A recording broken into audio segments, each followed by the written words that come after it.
Good morning, Nudelberg Daily Huddle.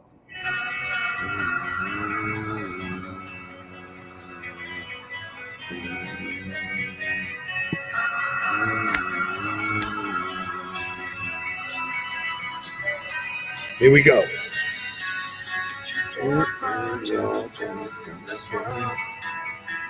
Is there a better way to start the morning than with Seal? This album is so good. Oh, when you work out to this, forget it, man. You're just in another place. Jackie Gleason Theater. Saw him. Oh, you remember that? Holy cow, man. Jackie and I. He was amazing. He is amazing. Hey, ready? If it's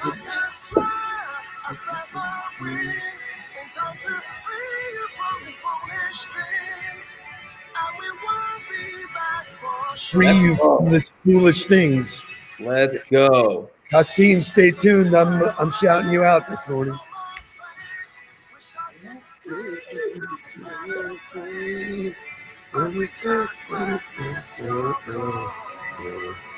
Brenda Meller joins us from Detroit. Welcome aboard. Good morning, Brenda. That was my mom's name, so highly affectionate feeling for that name. Yeah, for This is a whole other conversation about names. Like sometimes you meet somebody that you don't like, and then everybody ruins the name forever. Yeah. I mean, when we were naming Kai, it was like there were certain names that I was just like, I can't name him that. Like, I remember a kid from middle school, that was his name. I don't like him. It doesn't work. Don't give up. Good morning, Mark Thomas. Good morning, Todd, Paul.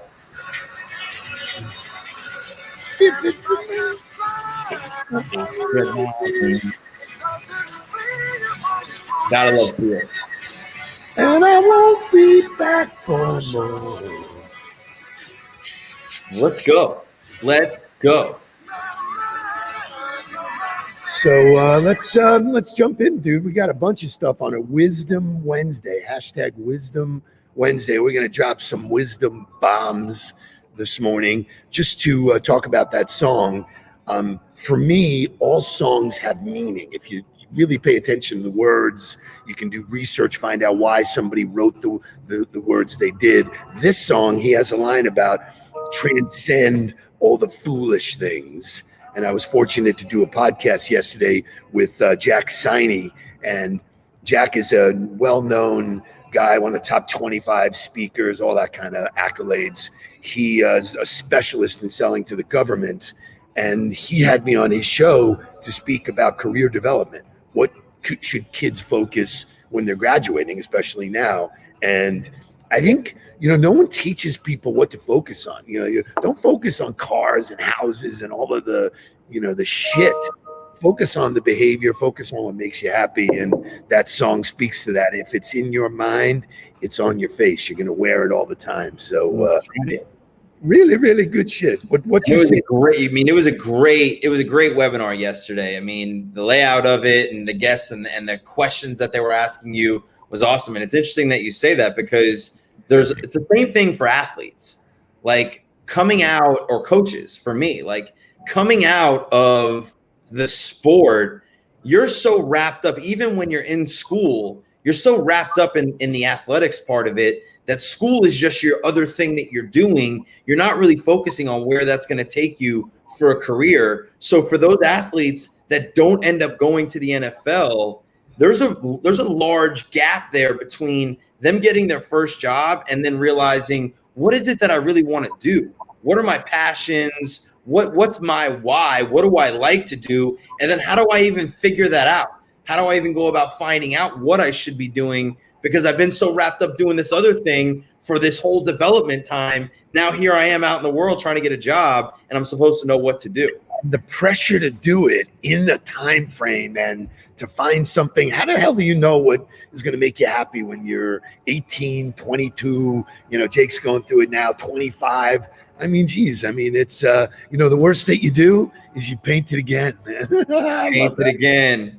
Shout out to Andy Hill. All right, so a couple of shout outs. Speaking of shout outs, I'm going to massacre this name, but Kasim Karimi, who is new to the Huddle, sends me a note yesterday. I have been following since we have connected. I have replaced my radio news intake with the Nudelberg Daily Huddle. Thank you for putting out great content. Check to you, my brother. That's off to you. Thank you for that. That's awesome. Yeah. You know, that makes us feel good, and we're having a blast doing this, putting the work together, doing it. As we do every day, we talk about some current events and things that are going on. I love to focus on energy. Well, if you know what's happening on the left coast, yesterday, the whole left coast is experiencing a heat wave. It's unbelievable. Temperatures in Death Valley reached 130 degrees, which basically is the highest ever recorded on Earth. I mean, so when you want to talk about gratitude, I'm grateful that it's 90 degrees here, you know? Yeah. And that it's not so hot where we are. Holy shit, that's hot. I got one for you because, I mean, this is in our content for the day, but when I got this in the email last night about what we were going to talk about, I loved it because it landed in my inbox a couple days ago. But when Seth Godin dropped noodling and the definition of noodling into it, which means, so if someone offers you feedback, your spidey sense might start to tingle. Feedback isn't often part of a warm and fuzzy feeling. Advice is better. If you ask someone else for advice, you're engaging them in your journey. But as Peter Shepard points out, noodling is the best of all. When we start noodling over an idea, we can be sure that no one is going to get injured. So shout out to noodling, Noodle Nuggets, and the Nudelberg Daily Huddle. I gotta tell you, for my whole career, you know, when people would want to take a pause about thinking about doing business or engaging with me or doing something, they go, let me noodle on it. And I was like, and they would go, giggle, you know, but I love that. I love owning that space. It's no surprise that we wound up in coaching. And so that was in the content play today. That nice work. Speaking of what's happening today, it is World Photo Day. And I want you to understand the significance of this because number one is we take more pictures today than we did probably in the entire decade yearbook, you know, in the past. I mean, it is incredible how many photos are taken. And one of the most significant things about what we coach in social media is that you have to take pictures. You have to document what you're doing, who you're doing it with, how you're doing. And so I came up with this thing, and I've been thinking about it, think in pictures. So it's really interesting. When I was a kid, I used to get all these sport magazines, Sports Illustrated, Sport, Sporting News, whatever. I'd pull out pictures, post them on my wall, and then I'd write a story about the picture because it just sort of drove me to be creative and imagination. And so today, in celebration of World Photo, take a photo and post it on social media and tell people what the photo means to you. National Relaxation Day last week, I took pictures of me lounging, you know. So if you can tell your story in pictures, and today is in honor of that. So any comments there, my friend? So I'm going to give everybody an idea on what they can take a picture of because there's more celebrating to be done. And this is, you know, not that we need to blow more smoke up your ass, but I'll go ahead and do it anyway. Shout out to Mario Martinez Jr. for putting together a list of the 50 best sales books, the 2020 edition. And he released the blog on August 14th and released all 50 books, saying that the order was in no particular order. He wanted all of them to be the best. He said, these are the 50 best books that you should read. And you are on that list for Confessions of a Serial Salesman. So round of applause. And for those of you who have the book, you can take a book and celebrate the fact that you have one of the top 50 sales books on the market right now. So congrats to you for that. And let's move on quickly. So I just a quick comment about it is that it's so endearing to me because what the guy said is you got to cut bait with some of the old sales books. You got to look at what's new and what's relevant, and to be included in the top 50 in a way that because he said, listen, if you just Google the top sales books, there's like 4 million things that come up on Google because people pay for it and Amazon's all screwed up. And so to know that it organically got me there, I am super pumped. And I will be doing a promotion for JA with the book where all the proceeds of the sales of the book will go directly to go directly to JA. So we can move on. Adam Posner. Yeah, I was about to say Adam Posner in the house, who, by the way, had a great post the other day. He had a picture of his headshot with a quote next to it. And he said, whenever I take a picture of a headshot, it's always got a quote next to it or something like that. It was really, really funny. So Paz, keep putting out great stuff. Really appreciate all you do.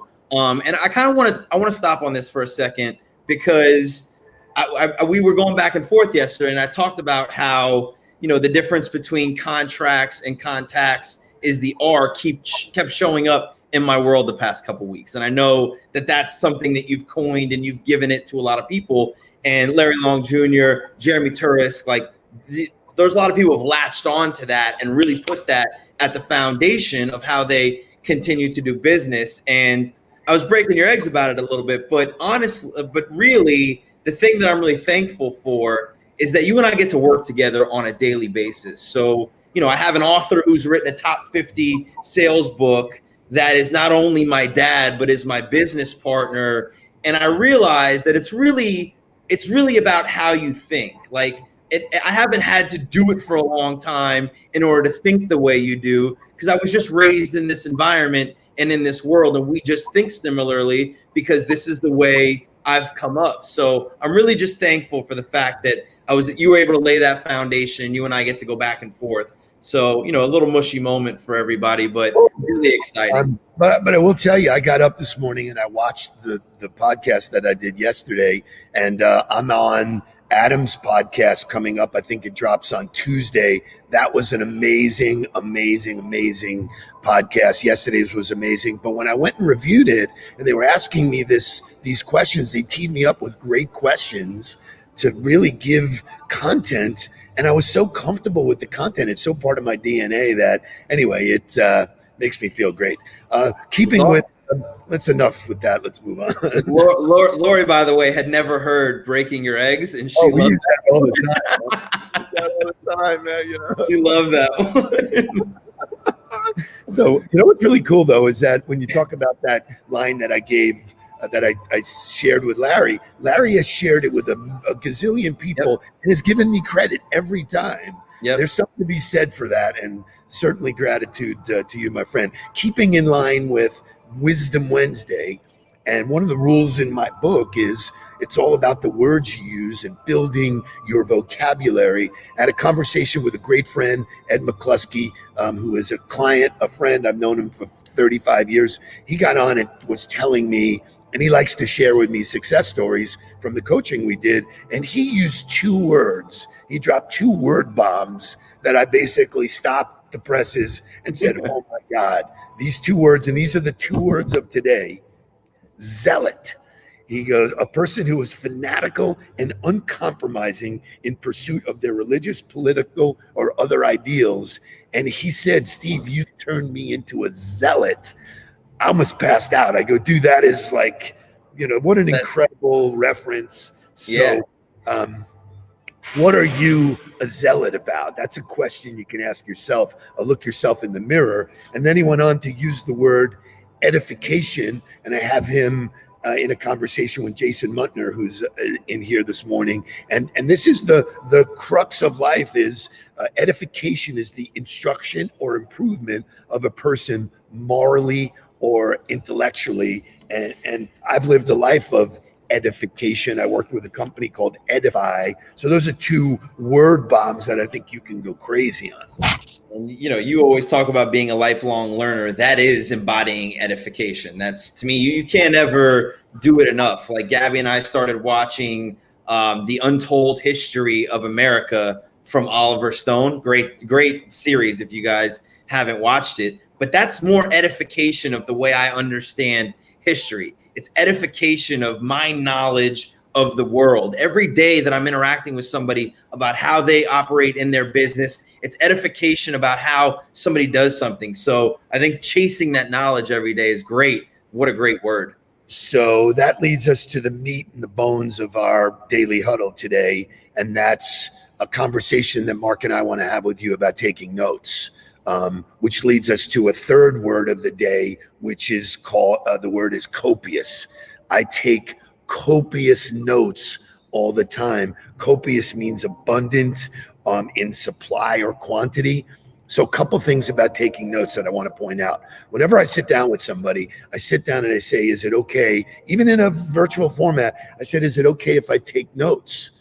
And instantly that, tells somebody that what you think that what they're about to say is really important, number one. Number two is, if you're really actively listening, writing all that stuff down, you can be where your feet are. You can be real time and then go back and review your notes. And by the way, old school Steve over here, I walk around with a yellow pad, and the entire day, when you talk about lifelong learning, you can learn from movies, you can learn from songs, you can learn from commercials, you can learn from everything around billboards, from what other people say. When Andy Hill said, paint it again, I wrote it down because I wanted to be part. So taking notes is such a crucial part of development. Go with it, my son. Yeah, and I think and how it's amazing to me because I have tons of notes from listening to a lot of people speak. Like, I've been fortunate to see some of the best football coaches speak. Watching Simon Sinek online, I'm taking notes. And when you refer back to your notes, it's interesting because not all of them will stay relevant to you now. And that's the real marker for how your brain has grown and how your perspective has grown, is all of a sudden you're writing things down. And at that moment, that's an earth-shattering idea to you, or that's a concept that you hadn't thought about prior to. But then you go back and look at those notes again. Some things will still be there. It's like, oh, you know what? I got to get back to that. That's a good fundamental that I've gotten away from. Or you'll look at it and go, wow, I've adopted that so much into my life that that's not even something I would write down anymore in my life, because it's just something I've incorporated into my daily habits and routine. So as you grow as a person, the notes are a great place for you to look back to say, how have I grown from the things that I've written down because they're important? And then how do you organize those things? So I love where you're going with this, because the note-taking is so significant to so many parts of life. In our coaching practice, one of the first things we do every single time we interact with a client is we start out with what's working and what's not working.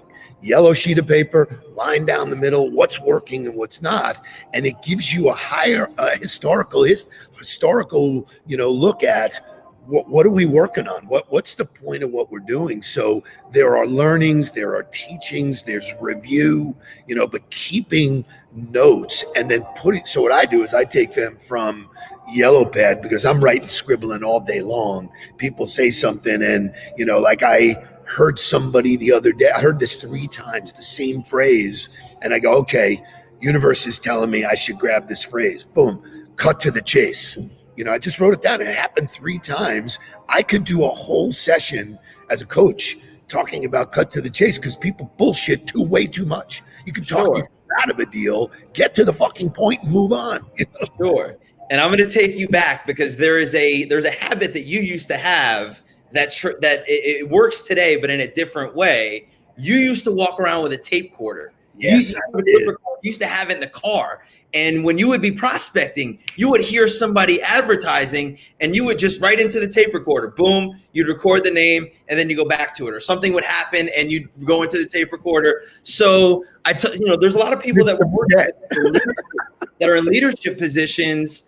I did this on the football field during practice. There's a lot of things that would happen in a 2-hour practice that I wasn't going to remember once I got off the field, but I had my script with me, so I would write it down. It's the same in today's world. I walk around with this thing all day long, right? There's a notepad in here. There's a voice recorder in here. So whether you're better at typing or whether you're better at just giving yourself a note, pop it open, have it on your control pad so you can get to it real quick, take your note. I'm chock full of notes at the end of the day. Then I go through and some of it goes to my calendar. Some of it goes and gets done right away. Some of it I just add to a philosophy section or a content section of my life. but everything gets documented just like my calendar so that I'm able to decipher through all the information that I get throughout the day in order to use it. So this is my modern tape recorder.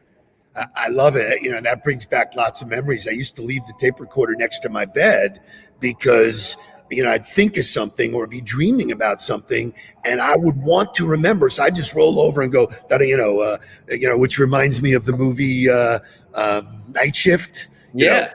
Feed me tuna. Yeah.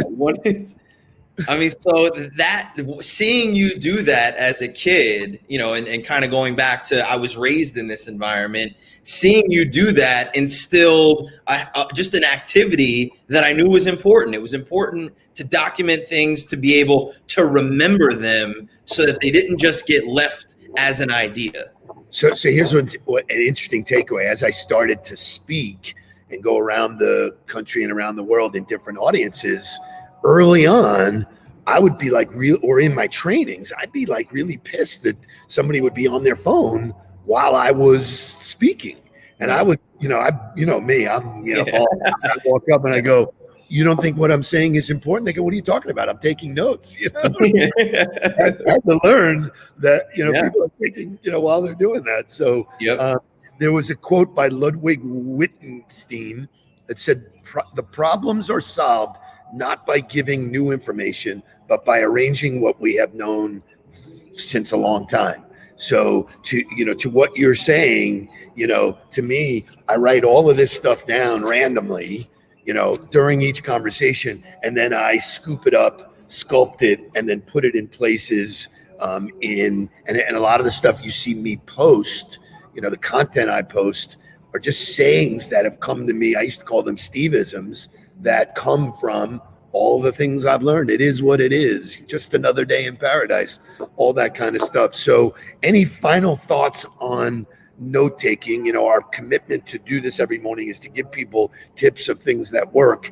The list is endless, but note taking is serious. The downfall of notes is that if you're a sticky note taker and you just start to post sticky notes everywhere, that's not the point of it. The point of it is to write it down, to get it physicalized so that you can go back to it and organize it. So you shouldn't just have a notepad full of random notes. You should have those things so that you can order to go back and organize it and put it in a place that it belongs. So while we talk about calendaring and becoming more efficient and effective, notes are great as long as you use them. Use them as a follow-up to a meeting. I saw somebody throw that out there as a great response to when you're in a meeting, you're taking notes with somebody, send those notes back to them right away. Hey, here's what we talked about. Here's the action items. Here's some things that we might need some follow-up on. That's a great way to keep everybody moving forward and establish yourself as a leader, no matter what your title might be.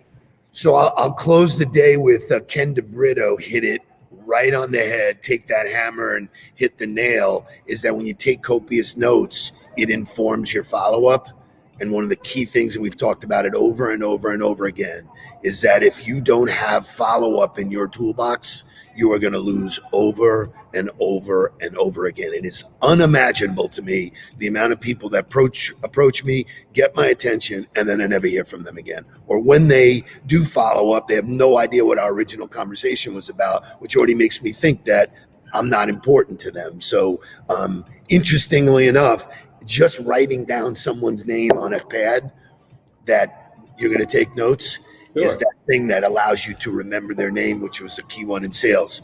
Thank you all for joining us. Boy, we're going long lately. Yeah, very long lately. Very long lately, man. You got to get back to being disciplined to the hard stop. Great conversation. Thank you for a great start to the morning. And tomorrow, it's Takeover Thursday. Tune in because I know the topic. That man's going to hit it out of the park. Let's go.